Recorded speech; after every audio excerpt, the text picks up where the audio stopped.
اما خبر فوری داریم. دقایق پیش تایید شد علی خامنه‌ای در حملات اسرائیل کشته شده.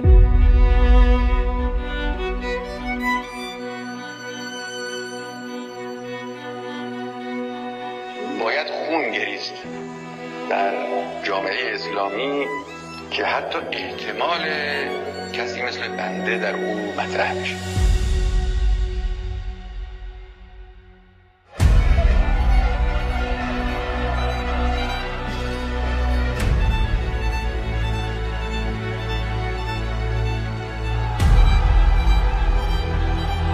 به اسم خودم با اسم مستعار در مجلات چاپ کرد.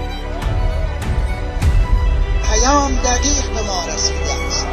خفه می‌کنیم. دشمنان ما بودن، اما دشمنان بی ضرر و بی خطر، هیچ ضرری نداشتن.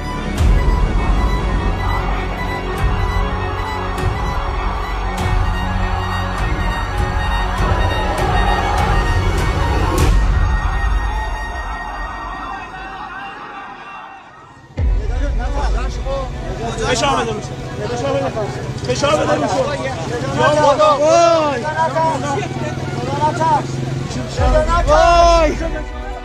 حالا 4 تا خط و خاشاک این گوشه ها یه کاری میکنن. به نظر آقای رئیس جمهور به نظر بنده نزدیکتر است.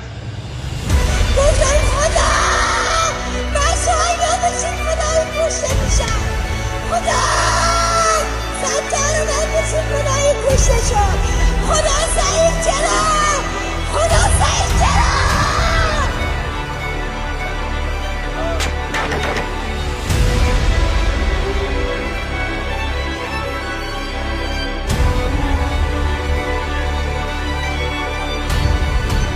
موازنة حزب الله ومعاشاته ومصاريفه وأكله وشربه وسلاحه وصواريخه من الجمهورية الإسلامية في إيران. ما پیشانی و بازوی طراحان مدبر و هوشمند و جوانان شجاع فلسطین رو میبوسیم.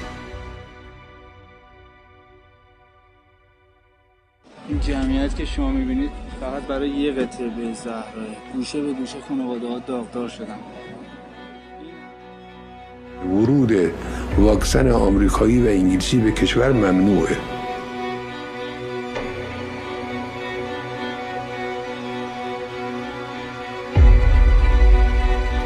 که ورود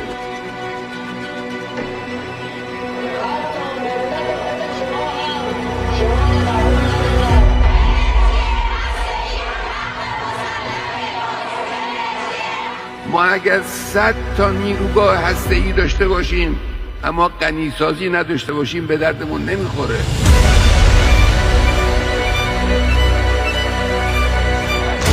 ده دی 96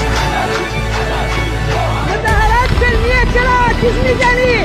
بکه پاکت نبردن آبت نبردن گوش کن.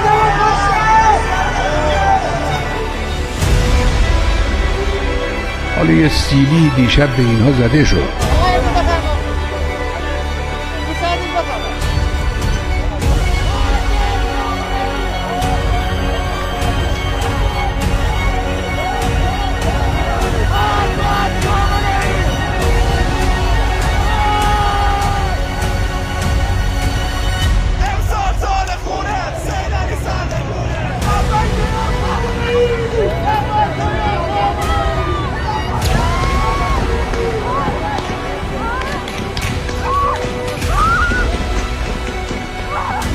تیر خورده.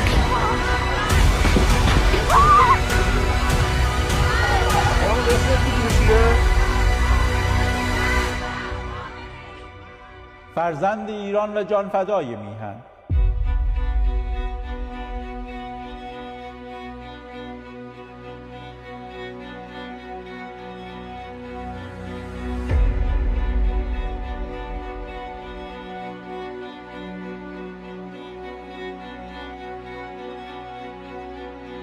قاتل اعظم فرزندان ایران و نابود کننده ایران کشته شد.